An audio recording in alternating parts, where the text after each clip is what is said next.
സാമൂഹ്യ പ്രവർത്തകൻ CR നീലകണ്ഠൻ നമ്മോടൊപ്പം ടെലിഫോൺ ലൈനിൽ ചേരുകയാണ്. ശ്രീ CR, താങ്കൾ ഉൾപ്പെടെ ഈ സമരത്തിൽ മുൻനിരയിൽ ഉണ്ടായിരുന്നയാളാണ്. ഇപ്പോൾ വന്നിരിക്കുന്ന ഈ CBIയുടെ നീക്കത്തെ എങ്ങനെയാണ് താങ്കൾ കാണുന്നത്? CBI കൃത്യമായും ഒരു അട്ടിമറിയുടെ ഭാഗത്താണ് നിൽക്കുന്നത് എന്ന് പറയാൻ ഒരു ബുദ്ധിമുട്ടുമില്ല. ഒന്നാമത്തെ കാര്യം, ഇതൊരു കൊലപാതകമാണ്. കൊലപാതകം ആണ് എന്ന് ഞങ്ങൾക്ക് ഏതാണ്ട് 100% ഉറപ്പാണ്. ആ ഭാഗത്തേക്കുള്ള ഒരു അന്വേഷണത്തിൽ കോടതി പോയിട്ടില്ല. പിന്നെ തങ്ങളെ നുണപരിശോധന നടത്തിക്കോളൂ എന്നാവശ്യപ്പെട്ട ഒരു അച്ഛനും അമ്മയാണ് ഇപ്പോൾ കേസിൽ പ്രതികളായിരിക്കുന്നതെന്നാണ് ഏറ്റവും വലിയ തമാശ. പബ്ലിക് പ്രോസിക്യൂട്ടറുടെ കാര്യത്തിൽ നേരത്തെ റിപ്പോർട്ടർ പറഞ്ഞതുപോലെ ഇങ്ങനത്തെ ഏത് കേസിലും ഒരു സ്പെഷ്യൽ പബ്ലിക് പ്രോസിക്യൂട്ടർ, കുടുംബത്തിന് വിശ്വാസമുള്ള സ്പെഷ്യൽ പബ്ലിക് പ്രോസിക്യൂട്ടർ വയ്ക്കുന്ന ഒരു രീതി നമ്മുടെ നിയമത്തിലുണ്ട്. ഈ കേസിൽ മാത്രം അത് ഒരിക്കലും സമ്മതിച്ചില്ല. അവർക്ക് ഇഷ്ടപ്പെട്ട ഒരാളെ വെച്ചു. നാലാമത്, ഇപ്പൊ ഇവർ പറയുന്നത് അച്ഛനും അമ്മയും അറിഞ്ഞിട്ടും കുട്ടികളെ പീഡിപ്പിച്ചത് അറിഞ്ഞിട്ടും അച്ഛനും അമ്മയും ഒന്നും ചെയ്തില്ല. അല്ല, അത് ഏറ്റവും വലിയ തമാശയാണ്. ഈ കേസ് ഇത് നിൽക്കില്ല. എന്താ കാര്യം വെച്ചാൽ ഹൈക്കോടതിയിൽ ഈ കേസിന്റെ അപ്പീൽ വന്നപ്പോൾ ഏറ്റവും കൂടുതൽ വാദിച്ച ഒരു കാര്യം എന്നാണ്, പ്രതികൾ വാദിച്ച ഒരു കാര്യം അച്ഛനും അമ്മയ്ക്കും അറിയാമായിരുന്നു. അപ്പൊ അവർ പറഞ്ഞ അന്ന് ഹൈക്കോടതിയുടെ കൃത്യമായൊരു നിരീക്ഷണം ഈ കാര്യത്തിലുണ്ട്. അതായത് ഇങ്ങനൊരു വാദം ഉന്നയിക്കാനേ പറ്റില്ല. പ്രത്യേകിച്ചും വളരെ ബാക്ക്വേർഡ് ആയിട്ടുള്ള എഴുത്തും വായന അറിയാത്ത ഒരു അച്ഛനും അമ്മയും സ്വന്തം ബന്ധുക്കളിൽ നിന്ന് ഇത്തരത്തിലൊരു പീഡനം ഏർപ്പെടുമ്പോൾ അവര് മിക്കവാറും ഇക്കാര്യത്തിൽ ചെയ്യുക, പോലീസ് സ്റ്റേഷനിൽ പോയി പറയുകയല്ല ചെയ്യുക. അവരവരുടെ ബന്ധുക്കളോട് പറയും, നിങ്ങളോട് വരരുതെന്ന് പറയും. ഇതൊക്കെ കേസിലുള്ളതാണ്.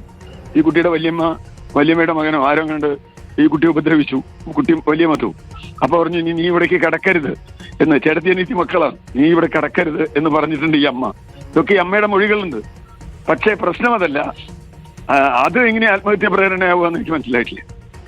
ഇപ്പോ ഇത്രയും ബാക്ക്വേർഡ് ഉള്ള ഒരു അച്ഛനും അമ്മയും ഇത് പറഞ്ഞില്ല എന്നുള്ളത്, അവർ പറഞ്ഞില്ല എന്ന് വെച്ചാൽ അവർ ആരോടെ പറയാ? അവർക്ക് അവരുടെ ബന്ധുക്കളോടല്ലാണ്ട് വേറെ ആരോട് പറയാൻ പറ്റും? അവർക്ക് പോലീസിൽ പോയി പറയാൻ പറ്റും? പോലീസിലൊന്നും അങ്ങനെയൊന്നുള്ള ബന്ധം അവർക്കില്ല. നിങ്ങൾ ആലോചിക്കേണ്ടത്, ആദ്യത്തെ കുട്ടിയുടെ പോസ്റ്റ്മോർട്ടം റിപ്പോർട്ട് കിട്ടുന്നത് രണ്ടാമത്തെ കുട്ടി മരിച്ചതിന് ശേഷമാണ്. അതാണ് അവരുടെ ഈ പോലീസിലുള്ള ഹോൾഡ് എന്ന് പറഞ്ഞാൽ. പോലീസിന്റെ സമീപനം അതാണ്. ഒരു പോസ്റ്റ്മോർട്ടം റിപ്പോർട്ട് പോലും കൊടുത്തില്ല ആദ്യത്തെ കുട്ടി മരിച്ചിട്ട്. അതുകൊണ്ടായി കസ്റ്റഡിയിൽ എടുത്തവരെ ഇറക്കി കൊണ്ടുപോയ സാഹചര്യം ഉണ്ടായി. വളരെ വിചിത്രമായി. മാത്രമല്ല, ഇത് പാലക്കാട് പോക്സോ കോടതിയിൽ നിന്ന് കൊച്ചി CBI കോടതിയിലേക്ക് മാറ്റി. അത് തന്നെ ഇതിലൊരു കളിയാണ്. കാരണം പാലക്കാടാണ് ഇതിൽ വാദികളും പ്രതികളും ഒക്കെ ഉള്ളത്. അവിടെ എന്നാൽ ആദ്യം മാറ്റിയില്ല. അവിടുത്തെ കുറ്റപത്രം തള്ളിയപ്പോഴാണ് മാറ്റിയത്.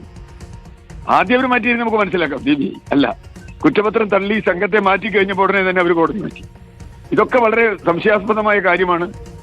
മാത്രമല്ല, ഇതിൽ അച്ഛനും അമ്മയും എന്തായാലും കൊന്നു എന്ന് പറയില്ലല്ലോ. അത്രയും ഭാഗ്യം എന്ന് ഞാൻ പറയുന്നുള്ളൂ. അത്ര വിചിത്രമാണ് ഇതിലെ കുറ്റപത്രം. എന്ന് മാത്രമല്ല, ഇത്രയധികം വർഷത്തിന് ശേഷവും ഇപ്പോൾ പ്രതി ചേർക്കപ്പെട്ടു എന്ന് പറയുമ്പോൾ പോലും ആ അമ്മ പറയുന്ന യഥാർത്ഥ പ്രതികളെ ഇപ്പോഴും കാണാൻ ക്രൈംബ്രാഞ്ച് വന്നു, CBIയുടെ 2 സംഘങ്ങൾ വന്നു. ഇപ്പോഴും അതിൽ അന്വേഷണത്തിൽ ഒരു പുരോഗതിയും ഇല്ലല്ലോ. അല്ല, അതാ ഞാൻ പറഞ്ഞു, അന്വേഷണത്തിൽ ഒരു പുരോഗതി ഇല്ല. പോലീസ് അന്വേഷിച്ചെടുത്ത് തന്നെയാണ് നിൽക്കണേ. പോലീസ് കണ്ടെത്തിയ കാര്യങ്ങൾ തന്നെ ഇവരും കണ്ടെത്തിയിട്ടുള്ളൂ, വേറൊരു കാര്യവും കണ്ടെത്തിയിട്ടില്ല. മാത്രമല്ല, ഇതൊക്കെ പോലീസിനോട് പറഞ്ഞതാണ് ഈ അമ്മ.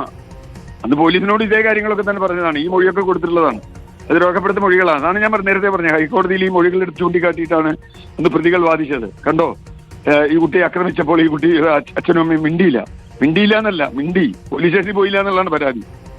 ബന്ധുക്കളാകുമ്പോൾ അവർ പറയും ഇങ്ങനെ ചെയ്യരുതെന്ന് പറയും. ബന്ധുക്കൾ തമ്മിൽ അങ്ങനെ പറയാൻ പറ്റൂ? കോടതി അത് കൃത്യമായി നിരീക്ഷിച്ചിട്ടുള്ള ഒരു കാര്യമാണ്. അത് വെച്ചിട്ടാണ് ഇപ്പൊ കുറ്റപത്രം കൊടുത്തേക്കണെന്നുള്ളതാണ് ഏറ്റവും വലിയ തമാശ. അത് തന്നെയാണ്. വളരെയധികം നന്ദി ശ്രീ CR നീലകണ്ഠൻ പ്രതികരിച്ചതിന്.